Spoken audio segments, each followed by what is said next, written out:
Bueno, pues vamos a comenzar esta segunda sesión y mi parte, como digo sintéticamente, es presentar a nuestro ponente de hoy, a don Isaac Martín Delgado, que nos viene de la Archidiócesis de Toledo.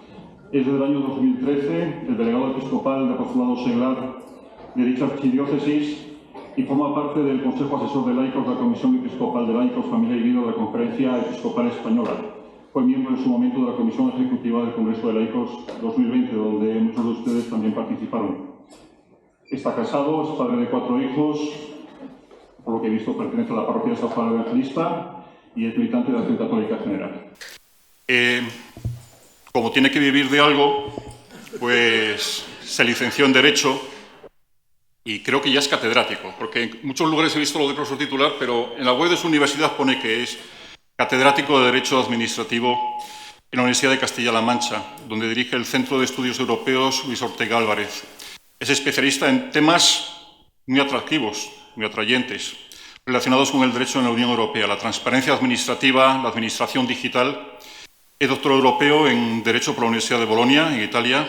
He visto que ha sido colegial también en el Real Colegio de España, allí, y ha realizado estancias de investigación en diversas universidades europeas, en Cambridge, Bolonia, Roma. Ha hecho también de profesor visitante en Cagliari y también en Oxford. Cuando uno ve su currículum académico y dices tú, madre mía, ¿no? Tan joven y con más de 100 publicaciones relacionadas con derecho administrativo, un montón de proyectos también de carácter competitivo en el ámbito regional y nacional.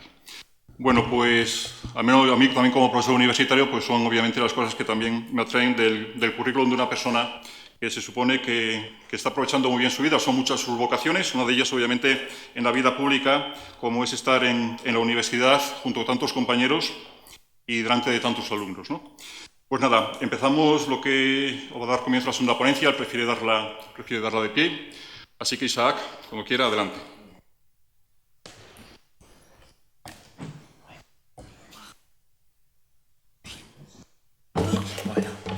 Buenas tardes, gracias José María, don Manuel, obispo, Javier, muchas gracias por la invitación y por preparar todo tan metódicamente.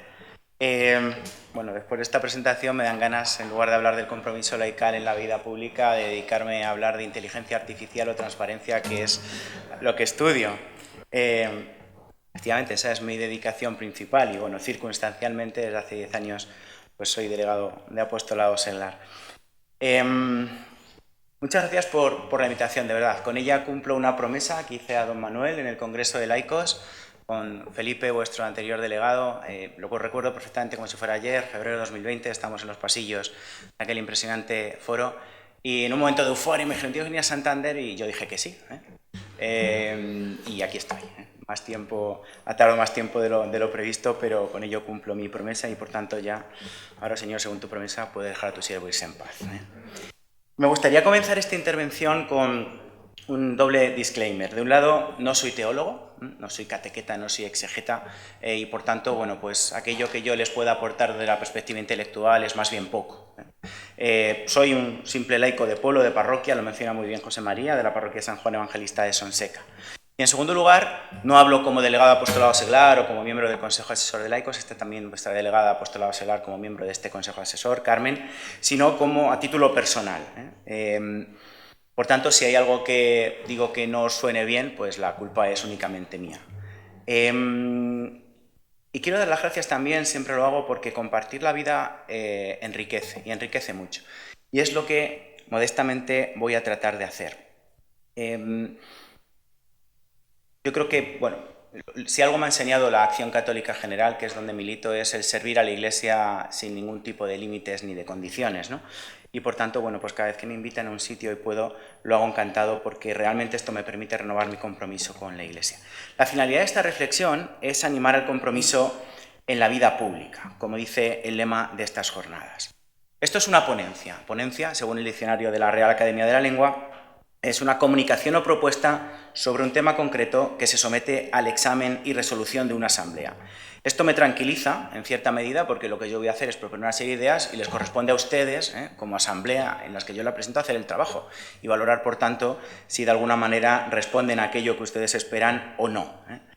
En segundo lugar, el tema asignado me ha sido realmente fácil abordarlo porque está muy bien explicado en esa triple línea esquemática, ¿no? Se trata de hablar de la vocación de los laicos, particularmente, de la misión y de la presencia, de nuestra presencia en la sociedad. Y este va a ser el íter que voy a seguir. No voy a hablar del proyecto de Dios sobre la persona y su manifestación en la vida pública, porque lo hizo ayer José Luis Restán, seguro que con la excelencia que lo caracteriza. Tampoco de cómo ha de ser esta acción transformadora de la realidad, porque es lo que haréis mañana. Y en cuanto al enfoque, una última premisa es que, como ha sido dicho en la presentación, soy jurista y, por tanto, de alguna manera, para lo que estoy programado es para argumentar, para tratar de convenceros de aquello en lo que creo firmemente. Y aquello en lo que creo firmemente es que estamos llamados a algo grande. Todos los bautizados estamos llamados a algo muy grande. Es nada más y nada menos que anunciar a Jesucristo en los ambientes en los que Dios nos ha puesto, para hacer de ellos un pequeño anticipo del reino de Dios. Este va a ser el planteamiento general. El título de esta ponencia es claro. Planteo una pregunta, cuya respuesta ha venido dada en dos partes, esta sería la segunda, acerca de por qué los católicos debemos comprometernos en el ámbito social y público. Pero quizás quienes estamos aquí, y desde luego quienes no están también, deberíamos llevar a cabo una labor de discernimiento previa sobre la base de otra pregunta diferente, aunque está relacionada con ella, ciertamente, y es: ¿en verdad los católicos debemos comprometernos en el ámbito social y político? Porque quizás estamos dando por hecho que tenemos que estar ahí, ¿no? Si echamos un vistazo a la realidad, podemos coincidir en que la mayoría de los católicos, la mayoría de los bautizados, ni siquiera se plantean esta realidad. No se plantean que han de estar presentes en coherencia con su fe en la vida pública. No se plantean que tiene que haber una unidad de fe y de vida y que esa coherencia tiene que llevarles a transformar la realidad en las que están inmersos. Y desde luego, si lo planteamos desde la perspectiva de los no creyentes, aquellos que están más alejados de la Iglesia, la respuesta sería claramente negativa. Los católicos ni siquiera tenemos que manifestar públicamente nuestra fe, porque en tanto que estamos mediatizados por ella, somos como ciudadanos de segunda. ¿Qué vas a pensar tú que eres católico? ¿Qué vas a decir tú sobre esta cuestión que eres católico? Se desprecia nuestra opinión por el mero hecho de ser católicos. Suena, ¿verdad? Como mucho, se nos permite estar presentes desde instituciones que tienen cierto prestigio todavía, como Manos Unidas, Cáritas, pero poco más. Desde luego, eso de expresar opiniones en clave de doctrina social de la Iglesia, tratar de transformar la realidad política a la luz de la fe, opinar sobre cuestiones de relevancia social en coherencia con ella, no nos corresponde porque, de alguna manera, se considera que creer no es razonable. Bien, soy consciente de que quienes están aquí, pues esto lo tienen absolutamente claro, ¿no? Pero yo creo que deberíamos tener muy presente por qué la inmensa mayoría de los bautizados no tienen tan claro como nosotros que tienen que estar presentes en la vida pública en coherencia con su fe. Hechas dos premisas, estas premisas, mi objetivo es sencillamente animar a que, partiendo del redescubrimiento de la vocación laical recibida por el bautismo, sigamos comprometidos en la vida pública, en el ambiente en el que cada uno de nosotros estamos presentes en coherencia con la fe que profesamos. Claro, cuando uno se pone a abordar este objetivo, ¿no? Animarles a ustedes, ¿no? Pues es consciente de que hay una gran dificultad que es doble. Por un lado, esto de animar tiene una triple acepción. Es infundir ánimo a alguien, dar vida al cuerpo y determinarse a hacer algo. Para dar ánimo hay que ser un firme convencido de algo. Y yo, aunque se me ha presentado como joven, ya no lo soy tanto, ya me gustaría ser joven de verdad, pero cada vez dudo de más cosas. En segundo lugar, la vida al cuerpo la da el alma y eso no depende de mí, sino de Dios, ¿no? Y determinarse a hacer algo es fruto de la voluntad de cada uno de nosotros. Por tanto, lo único que voy a tratar de hacer modestamente es lo primero, ¿no? El tratar de transmitirles una serie de convicciones, aunque sean poquitas, pidiendo a Dios que haga el resto. Y la segunda dificultad es que el contexto en el que estamos nosotros actualmente, en el año 2023, presentes, aquí en la diócesis de Santander, en mi caso en la diócesis de Toledo, allí donde estemos cada uno de nosotros, es cada vez más complejo, más costoso el compromiso, el arriesgarse, vivir la comunión dentro de la Iglesia cada vez cuesta más, vivir como cristiano tratando de ser coherente fuera de la Iglesia realmente es complejo. Y esto es así. Pero bueno, en todo caso vamos a intentarlo tratando de seguir además una metodología con la que todos estamos familiarizados: ver, juzgar, actuar, reconocer, interpretar y elegir. Voy a partir de la realidad, después voy a hacer una serie de reflexiones tratando de dar luz para concluir con algunas ideas en clave de compromiso. Bueno, voy a empezar a animar, que para eso he venido. El mundo está mal, muy mal. Cada vez está peor. Si ya teníamos crispación, crisis, con la pandemia todo se ha polarizado. Basta echar un vistazo a los periódicos, a los medios de comunicación para darnos cuenta de que es así, ¿no? La crispación política, hoy lo hemos vivido esta mañana con esta novedad en el Congreso, un simple ejemplo de otros muchos, La división, fragmentación social, la crisis económica, la guerra, que se nos olvida, Ucrania, África y tantos otros puntos del mundo, e incluso la incertidumbre ante el futuro colectivo, pero también ante el futuro individual. Todo esto hace pues, que realmente no sepamos qué va a ser de nuestras vidas y de nuestro mundo en el futuro. Junto con ello, si centramos nuestra mirada en el interior de la Iglesia, podemos ver cómo a veces también la comunión se va fragmentando, la fe se va trivializando, vivimos como si Dios no existiera y, como digo, esta división va en aumento, ¿no? Os estoy animando, que sí. Pero es que aquí está el reto que tenemos encomendado cada uno de nosotros. Según el diccionario de la Real Academia, reto tiene un doble significado. Por una parte es provocación o citación a un duelo y por otra parte objetivo o empeño difícil de llevar a cabo. Yo creo que ambas cosas encajan perfectamente en el reto principal que tenemos los cristianos y es nada más y nada menos que humanizar las relaciones sociales, hacer a Dios presente en la vida de las personas. Esto es claramente provocador hoy en día y ciertamente complejo, Y lo es porque es muy difícil hablar de Dios ante personas que se muestran totalmente indiferentes ante Él. Hace años, el clima social que había, por ejemplo, en el momento en que se llevó a cabo el Concilio Vaticano II, lo podía entender como una división entre creyentes y no creyentes, creyentes o ateos, pero tenían un punto de diálogo común, la cuestión de la existencia o inexistencia de Dios. Sin embargo, hoy en día, tú te pones a hablar de Dios con alguien, ¿qué me estás contando? Si es que esto a mí no me interesa absolutamente para nada, porque estamos a otras cosas, ¿no? Entonces, yo creo que es más difícil hoy en día el tratar de compartir la fe con los demás. Desde luego, también, ya no digo la persecución física que se da, desde luego, en no pocos puntos del planeta, pero en espacios como el nuestro, la persecución cultural hacia lo católico, hacia la fe, cada vez es más patente, y esto no podemos obviar.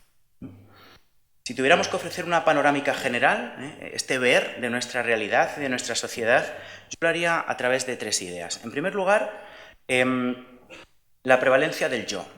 Hay una imagen que le escuché una vez a Isidro Catela, el anterior responsable de medios de la Conferencia Episcopal, que a mí me dio mucha luz. Él decía lo siguiente: cuando el Papa San Juan Pablo II fue proclamado Papa, imagínense la plaza de San Pedro, absolutamente abarrotada, cientos de miles de personas allí mirando la pequeña ventanita, no sé si han estado en el Vaticano, seguramente muchos de ustedes sí, porque aparece el Papa y se proclama, ¿no? Entonces ahí aparece San Juan Pablo II con aquel non había paura y todas las personas que hacían pues mirar a la ventanita directamente y decir viva el Papa, ¿no? Cuando se proclama Papa Benedicto XVI, la plaza exactamente igual de llena, pero ya había un matiz, y es que todas esas personas no estaban mirando directamente al Papa, lo estaban haciendo a través de sus dispositivos electrónicos, a través de sus móviles para captar el momento.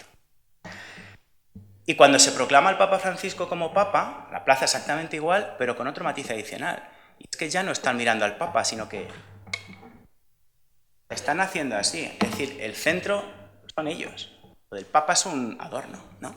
Pero es que esta es la realidad que tenemos, esta es la realidad del ser humano hoy en día, centrado en este mundo y que se olvida de todo lo que está a su alrededor, la prevalencia del yo. En segundo lugar, ese paso que antes anticipaba de la increencia a la indiferencia.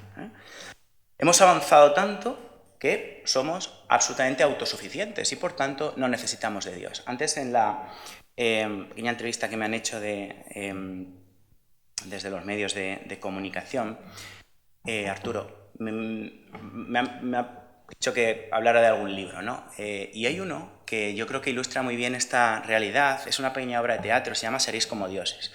La humanidad ha evolucionado tanto que es capaz de conseguir la inmortalidad. Si alguien tiene un accidente, rápidamente dan un botón y todas sus partículas se reconstruyen y vuelve a la vida. Nadie puede morir porque se ha erradicado toda enfermedad, ¿no? Entonces narra la historia de una familia, un chico y una chica joven que se quieren, enamorados, se van a casar, y ella empieza a sentir en su interior algo que... En fin, hasta que llega a una conclusión, y es, si yo no muero nunca, podré ser inmortal. No voy a ver a Dios, no voy a ser eterno, no voy a ser eterna, ¿no? Entonces, esta idea de que hemos renunciado a la eternidad al encontrarnos con Dios cara a cara por la inmortalidad, yo creo que es una idea también muy fuerte que predomina. No necesitamos de Dios porque no nos es necesario. Y en tercer lugar, una mirada ya más a la Iglesia, yo creo que también aquí, sobre todo pensando en el laicado, tenemos mucho margen de mejora, ¿no? No terminamos de comprender aquello a lo que estamos llamados los fieles laicos y, por tanto, nuestra presencia en la realidad es, en no pocas ocasiones, irrelevante. Y esto nos debería preocupar. Mi planteamiento es muy sencillo. Si el mundo está tan mal, algo tendremos que ver nosotros, que estamos aquí ahora, en este mundo. Yo no tengo nada que ver con lo que ocurriera en España hace 50 años. Tengo que ver con lo que está ocurriendo en 2023. Bien, sé que este análisis es absolutamente generalista y, por tanto, impreciso y sería necesario matizarlo, pero me sirve para transmitir una idea, y es que aunque el mundo esté muy mal, es el lugar al que somos enviados todos y cada uno de nosotros. Es, por tanto, el espacio que hemos de amar, porque es allí donde Dios nos quiere. Es más, y esta va a ser la clave de mi exposición, la salvación del mundo, de mi mundo, depende de mi santidad personal, de tu santidad personal. Así de sencillo y así de complejo. Dicho de otro modo, como antes decía, algo tendremos que ver nosotros con esta realidad. ¿Qué he de hacer yo para cambiar eso que veo tan mal a mi alrededor? Y aquí yo creo que podemos hacer un ejercicio de autocrítica y centrar la atención en tres errores principales que se pueden detectar en la realidad eclesial, me refiero a la Iglesia actual. En primer lugar, la residualidad de la vocación laical. Me ha gustado mucho en la oración previa, cuando se han hecho las peticiones que hemos pedido por los sacerdotes, hemos pedido por los miembros de la consagrada, hemos pedido por la vocación laical, la vocación matrimonio. Pero hemos pedido por la vocación laical. Esto muchas veces se nos olvida. La vocación laical es una auténtica vocación. Y esto no solo lo digo yo, que lo he podido experimentar. He dicho antes que iba a compartir en algunos extremos mi vida, por si es de utilidad. Yo en un momento concreto, de la mano de un sacerdote que me acompañaba espiritualmente en aquel entonces, me planteé la posible llamada al sacerdocio. Ya tenía novia, mi mujer, Irene, llevamos saliendo desde los 16 años, hemos estado más tiempo juntos que separados, pero yo tenía novia, teníamos en mente el casarnos, y un sacerdote, amigo nuestro, me dijo, oye, tiempo, plantea, claro, a mi mujer no le hizo mucha gracia, pero aún así es muy buena cristiana y le sigue apreciando a este sacerdote. Yo me planteé seriamente mi vocación en la vida sacerdotal, al sacerdocio, y vi con claridad que Dios no me quería ahí. Vi con claridad que Dios me quería laico, que Dios me quería en medio del mundo, que Dios me estaba llamando a eso. Pero claro, esto no es que lo diga yo, porque con ello alguien puede decir, claro, tú pretendes elevar una experiencia personal a la condición de categoría. Qué soberbio eres, ¿no? Que basta leer los documentos del Concilio Vaticano II, Lumen Gentium y otros, Apostolica in Actuositatem, y después Christi Ceres Laici, Klim, todos los documentos que tenemos del Magisterio sobre la vocación laical para constatar que es así. La vocación laical es una de las tres formas de vivir la llamada universal a la santidad. Somos llamados a esto por el bautismo. Algunos, después, son llamados al sacerdocio o a la vida consagrada. Pero eso no significa que quienes no hemos sido llamados por Dios a ser sacerdotes o religiosos seamos unos no llamados. Me gusta decir que yo no soy laico por defecto, sino por vocación, porque Dios me quiere. Y así con todos y cada uno de ustedes laicos que están en esta sala. Y yo creo que esto deberíamos cambiarlo en nuestra forma de presentar la vocación. Es verdad que todos nacemos a la fe seglares, pero el seglar no solo nace, también se hace. Y es necesario presentar en positivo la vocación laical. En segundo lugar, y sobre esto no voy a profundizar porque fue el tema de ayer, el segundo error es la falta de una formación y espiritualidad verdaderamente laical. Jornadas como estas yo creo que son sumamente interesantes. Cuando veía en el programa que son las 19ª jornadas, yo que me dedico a organizar actividades en la universidad, y bueno, también en la diócesis, pues sé cuánto cuesta que año tras año salgan las cosas, ¿no? Entonces, que durante 19 años se hayan organizado las jornadas es sin duda ningún éxito, pues me alegro mucho. Pero también puedo ver en mi realidad cómo pues, nos limitamos a una charlita en la parroquia un mes sobre... pues vamos a hablar ahora de Santa Teresa de Jesús y mañana de San Pablo, y luego viene un sacerdote nuevo y empezamos a hacer unos comentarios al Evangelio de San Juan. No digo que esto esté mal, pero digo que eso no es lo propio de la formación de los laicos. La doctrina social de la Iglesia es absolutamente fundamental. El que esa formación se lleve a la vida y nos impulsa a estar presentes en medio del mundo es también muy importante. El fiel laico debe autoformarse, y autoformarse hay que entenderlo de una manera sencilla como un proceso que dura toda la vida, como la adquisición de una forma de ser, de sentir, de actuar profundamente cristiana, siguiendo el modelo de Jesucristo. Esto es la formación en el caso de los fieles laicos, con la especialidad de, en función de lo que uno sea, allí deberá dirigir la mano. Por tanto, el seglar que nace se va haciendo poco a poco, seglar de verdad, con mayúsculas, gracias a esa espiritualidad y a esa formación verdaderamente laical. Y el tercero de los errores, que es el tema que nos ocupa, es la sinsustancia del compromiso apostólico, la ligereza del compromiso apostólico. En Christi Fidei Laici podemos leer en el número 2 la doble tentación, ¿no?, que podemos tener los laicos, de un compromiso social separado de nuestro ser iglesia o de un compromiso eclesial que no nos lleva a la vida. Estas dos tentaciones las tenemos que vencer. Ciertamente, bueno, les está hablando alguien que es delegado apostolado auxiliar y no político, concejal de pueblo, ¿no?, que es lo propio de los laicos. Como digo, esto es circunstancial. Pero con esto no quiero decir que hemos de despreciar el compromiso en la Iglesia. Claro que hemos de estar presentes en la Iglesia y tener un compromiso en la Iglesia, pero lo propio nuestro es estar presentes en medio del mundo. ¿Y qué es mundo? Allí donde Dios nos llama. Y es tan válido el formar parte de un partido político como integrar una asociación de vecinos, el consejo escolar. Aquí les hablo pues, de mi propia experiencia, estoy en los consejos escolares del instituto y del cole de mis hijos, y ahí se puede hacer mucho bien. Y ahí el ser creyente marca diferencia. Piensen en todos los lugares en los que podemos estar presentes los fieles laicos. Es ahí donde hay que estar. Es eso lo propio, ¿no? Hay una frase que yo creo que es muy ilustrativa, puede sonar así como un poco rimbombante, pero me parece que es ilustrativa. El seglar cuando está. ¿Qué quiero decir con esto? Que cuando uno ha descubierto su vocación, cuando uno se va formando paulatinamente, va adquiriendo esa identificación con Jesucristo, con naturalidad se muestra cristiano allí donde está. Y eso se va a notar en todo. En una clase de Derecho Administrativo, pues esto no me estoy poniendo como modelo, muchas mis imperfecciones, pero se va a notar en todo aquello que hacemos. Y allí donde estamos, en nuestra familia, en nuestro pueblo, en nuestra ciudad, en nuestro barrio, en nuestro cole, en nuestro instituto, en nuestro grupo de amigos, en todos los sitios donde estamos. Porque es que respiramos a Cristo y, por tanto, transmitimos ese olor de Cristo. Con absoluta naturalidad, sin miedo, sin complejo. Y en este contexto sí que me gustaría hacer brevemente, antes de pasar al juzgar, una muy breve reflexión sobre el momento presente, ¿no? Es verdad que estos son tres grandes errores que se pueden detectar, pero no menos cierto es que estamos en un momento eclesial que nos está permitiendo cambiar la realidad, ¿no? Y aquí me gustaría hacer mención brevemente al proceso abierto con motivo del Congreso de Laicos, al proceso sinodal, al sínodo sobre la sinodalidad, y luego a todos los procesos que llevamos a cabo en nuestras diócesis, que tienen esta finalidad de generar comunión y de ayudarnos a todos a vivir nuestra vocación. El Congreso de Laicos, algunos de ustedes estuvieron, yo, como se ha dicho, pues tuve el honor de formar parte de la comisión ejecutiva. Fueron muchos los esfuerzos, los trabajos, pero les puedo asegurar que ahí estuvo presente el Espíritu, sin duda ninguna. Y que todo lo que se formó no se formó en una mesa redonda donde estaban 4 diciendo a ver qué vamos a hacer, ¿no? Un proceso, todos, que realmente nos está ayudando a descubrir que nuestras vocaciones, sacerdocio y religiosa, laical, son complementarias, que somos pueblo de Dios y que somos pueblo de Dios en salida, ¿no? Que tenemos que anunciar a Jesucristo, ¿no? Y están cambiando cosas.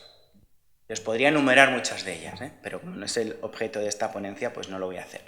En segundo lugar, el sínodo sobre la sinodalidad. Podemos criticar, podemos decir, pero lo cierto y verdad es que en la fase diocesana, quienes participamos en él, pudimos descubrir nuestro ser iglesia y se enardecieron nuestros corazones. Y esto nos lleva a transmitirlo fuera. Por tanto, de alguna manera, sí que podemos ver la mano de Dios en este momento presente dentro de la iglesia. Están cambiando cosas, ¿no? Y esto nos debe llevar, desde luego, al optimismo, pero también a la responsabilidad. Por tanto, mi mensaje sería, y con esto termino la primera parte, menos quejas y más trabajar por crear espacios donde generemos comunión y donde podamos anunciar a Jesucristo. En segundo lugar, el juzgar, la necesidad de unir la fe y la vida. Es verdad que dar respuesta como iglesia al momento presente, a los desafíos del momento presente, requiere múltiples esfuerzos en muchísimos ámbitos, ¿no? Yo solo me voy a centrar en aquel que se me ha encomendado, en el compromiso social de los católicos. Pero no puedo hacerlo si no parto previamente de una premisa fundamental. Y es que somos iglesia. Y por tanto, cuando estamos en el mundo, no estamos a título personal, sino que estamos como iglesia. Es que cuando yo estoy en la universidad dando clases, o cuando yo estoy en el consejo escolar, o cuando yo estoy en mi calle con mis vecinos, lo que hago mal no solo me afecta a mí, a mi imagen, afecta a aquello a lo que soy, a mi ser iglesia. Y al revés. Entonces, hemos de ser muy conscientes de eso. Somos plenamente miembros de la iglesia. Por supuesto, también como cristianos somos plenamente miembros de la sociedad civil. Esto nos legitima para estar presentes en medio del mundo y para proyectar públicamente nuestra fe sobre esa realidad. Pero tenemos que tener claras ambas membresías, porque si no caeremos en la tentación de Christi Fideles Laici. Estoy en el mundo solo como ciudadano del mundo, estoy en la iglesia solo como miembro de la iglesia. Hay que conectar ambas esferas. Esto yo lo concretaría en 4 ideas, ¿no? En primer lugar, no podemos vivir nuestra fe solos en un contexto como el actual. Comunión, comunión, comunión. Absolutamente fundamental. Es verdad que nuestra experiencia de fe siempre es personal, pero hemos de vivirla comunitariamente. Y esto lo hemos experimentado en el sínodo, en el Congreso Laico, lo experimentamos en jornadas como esta, viene un tío de Toledo, y yo me siento como en mi casa, exactamente igual que en mi casa, no veo ninguna diferencia. ¿Por qué? Que siento que formo parte de esta comunidad. Es la iglesia que peregrina en España. Cada generación de creyentes tiene una misión muy específica. Tiene el deber de hacer propia la misión de la iglesia en cada época concreta. Ojo, tiene la misión de actualizarla, de hacerla propia, de interiorizarla, no de cambiarla. Y eso es lo que hemos de hacer nosotros en este momento. Todos los miembros de la iglesia somos sujetos activos de la evangelización. En segundo lugar, no podemos limitarnos a una vivencia superficial de la fe. Nuestra espiritualidad ha de ser integradora. Oración, sacramentos, formación intelectual, formación cultural. Y esto a veces lo descuidamos. Y desde luego, la tercera idea es que la iglesia nos necesita. La iglesia no son solo los obispos, los sacerdotes, los religiosos, religiosas. La iglesia somos todos los bautizados. Por tanto, la iglesia es cosa de todos los bautizados, también de nosotros, de los fieles laicos. Es decir, no, es que la iglesia piensa, no, es que la jerarquía, evidentemente nuestros obispos son nuestros pastores, sucesores de los apóstoles, nos representan, nos guían. Entonces tenemos una responsabilidad dentro de la iglesia. Estar presentes en el mundo exige, si queremos cumplir verdaderamente la voluntad de Dios, estar presentes como iglesia. Y por último, no solo la iglesia nos necesita, el mundo nos necesita. Y esto no lo tenemos que creer. Podemos hacer un mundo mejor. La fe marca diferencias. La fe es luz y por tanto nos permite iluminar momentos y situaciones de oscuridad. Esa es la diferencia cristiana. Con esto no niego la capacidad que tienen tantas personas que no creen en Dios, hombres y mujeres de buena voluntad, con los que colaboramos activamente para mejorar la realidad. pero la fe es luz. La fe es luz. Y el mundo nos necesita. Podemos contribuir a mejorar la sociedad a la luz de la fe. Estas 4 afirmaciones se sintetizan en 2 ideas. Primera, para que nuestra fe sea auténtica, ha de ser vivida en comunidad. Segunda, una fe auténtica engendra vida. Y esta es la clave del compromiso social. Yo no es que diga, a mí como me atrae mucho la política, me voy a meter en un partido político, aquí lo voy a dar todo, voy a cambiar mi pueblo, voy a cambiar mi ciudad. No. Esa es la consecuencia. ¿La premisa cuál es? Soy creyente. Dios me llama en coherencia con mi fe a hacerme presente en medio del mundo. Soy iglesia en medio del mundo. Y desde ahí siento enviado a transformar esa realidad. Eso en el ámbito de la política, en este ejemplo que estoy poniendo. Cuando se vive de esta manera, ciertamente todo es diferente. Actuar. Y voy avanzando para cumplir los 40 minutos que se me han dado y que luego pueda haber un tiempo de debate, de coloquio. Una doble certeza, que a mí me da paz. En primer lugar, Dios ha pensado en nosotros en este momento de la historia. Podríamos haber nacido en el siglo XVI, cual nos habían enviado a las misiones en África. Podríamos haber nacido en el siglo I, o podríamos haber nacido, si el mundo sigue existiendo, que no lo sabemos, en el siglo XXIV. Pero hemos nacido en este momento. Si creemos que Dios es el Señor de la historia, tendremos que creer que hemos nacido en este momento dentro de una familia, en un lugar concreto, por algo. Es verdad que podemos coincidir en que el mundo está muy mal, que nada es como antes, que todo está cambiando, pero ese es el mundo que nos ha tocado vivir, ese es nuestro mundo, es donde se realiza la misión que tenemos encomendada cada uno de nosotros. Mundo, según el diccionario, es el conjunto de todas las cosas creadas. Por tanto, es mundo, para nosotros, el lugar allí donde estamos, como parte de la creación. Y por derivación, mundo es mi familia, mi trabajo, la persona que va conmigo en el autobús, camino del aeropuerto, allí donde estoy. Y eso es clave. Y aquí me gustaría dar un giro para hilar con lo que señalaba al principio. Es que hemos nacido para salvarnos, también quizás para ayudar a que otros se salven. Si no entendemos esto, si no nos creemos esto, no sirve de nada hablar de compromiso social transformador de la realidad, de presencia de los laicos en la vida pública, porque estaremos fallando en nuestra visión del compromiso. Por eso esa idea de seglar cuando está. ¿Y por qué es fundamental partir de esta concepción? Pues por 2 razones. Porque es cuando seremos coherentes, consecuentes, ¿no? Y sobre todo conscientes de que con este testimonio, con esta presencia en medio del mundo, lo primero que vamos a conseguir es hacer de él un pequeño anticipo del reino de Dios. Cuando antes se ha dicho, cuando acabé la carrera, mi maestro me dijo, pues te vas a ir a estudiar, a hacer la tesis doctoral a Cambridge, te estudias allí tu tema de tesis, a ver cómo está el sistema inglés, sobre el apasionante mundo de la ejecución de las sentencias en el orden jurisdiccional contencioso administrativo. Y claro, imaginaos un chaval de 24 años de pueblo, que prácticamente no había salido del pueblo, algo había viajado, pero vamos, no se podía decir que fuera un espíritu internacional.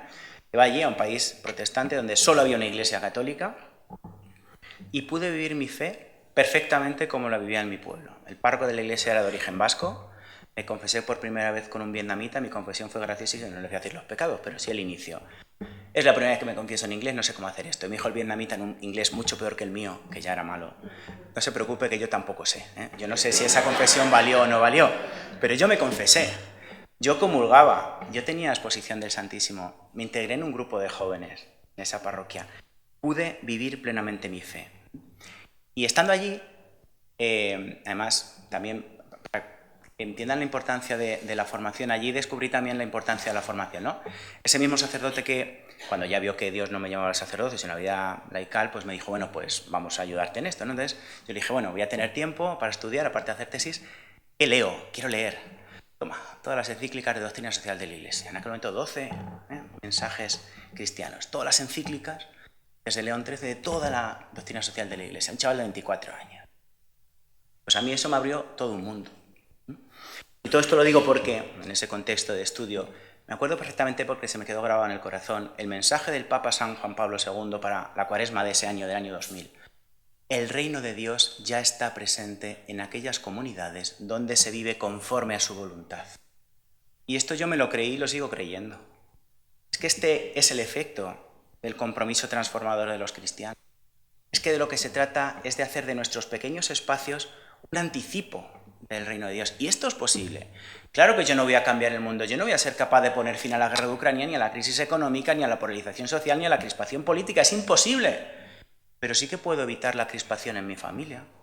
Sí que puedo contribuir a mejorar la situación económica de personas de mi pueblo. Sí que puedo acompañar a quien está sufriendo. Eso es cambiar el mundo. Y a eso es a lo que estamos llamados, creyentes. Y el segundo efecto es que hacemos presente a la Iglesia en medio del mundo y por tanto estamos de alguna manera abriendo el camino, preparando el terreno para que después la Iglesia siembre. Esto enlazo con lo que antes señalaba. Solo mi santidad personal, sino que esa presencia pública me permite anunciar a Jesucristo con mi testimonio y también con mi palabra. Y por tanto, puedo ayudar a que otros le conozcan. La se salve. Esto a veces se nos olvida. Y voy concluyendo. Claro, si nos quedamos aquí, pues diríamos, complicado es esto, ¿no? Pero es que realmente nada de esto es mérito de uno. El único mérito, en nuestro caso, que nos podemos atribuir es estar pendientes de lo que Dios espera de cada uno de nosotros. Esa es la clave, buscar la voluntad de Dios. Ciertamente vivimos momentos de crisis en la Iglesia y en la sociedad, pero eso no es necesariamente algo negativo. Siempre me gusta recordar, porque cuando lo leí por primera vez me dio mucha luz, que una de las acepciones de esta palabra crisis es momento culminante de un negocio grave de consecuencias importantes. Se me queda grabado, lo explico. Es decir, es un momento crucial en una determinada situación concreta, cuyo fin, cuyo término no está escrito. Que tengamos una crisis económica no significa que todos vayamos a terminar pobres, que tengamos polarización social no significa que vayamos a terminar una nueva guerra civil. Puede que sí, no digo que no, pero en nuestras manos está el tratar de revertir la situación. Los momentos de crisis permiten extraer cosas buenas y cambiar el futuro.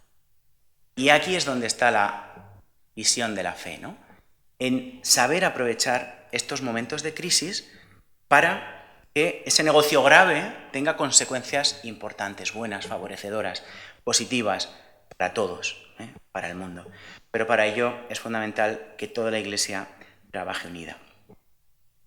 La pregunta que se planteaba en esta charla, en el programa, es ¿por qué es importante el compromiso social y público de los cristianos, ¿no?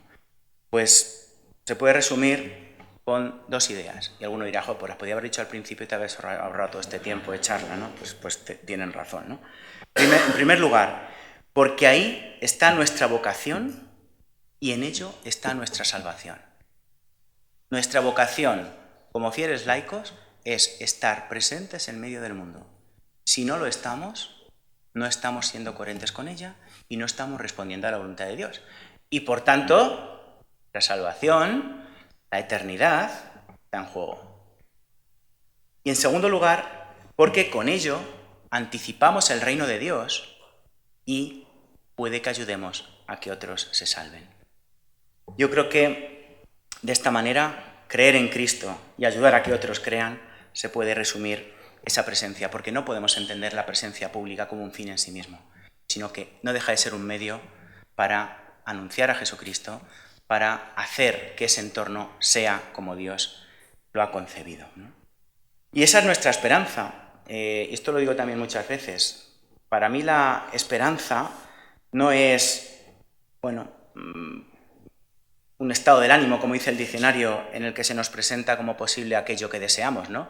Nuestra esperanza puede ser que el Racing de Santander gane la Champions League. Nuestra esperanza puede ser, pues, de todo tipo, ¿no? Que saque con matrícula de honor mi carrera universitaria, que consiga un trabajo fijo lo antes posible.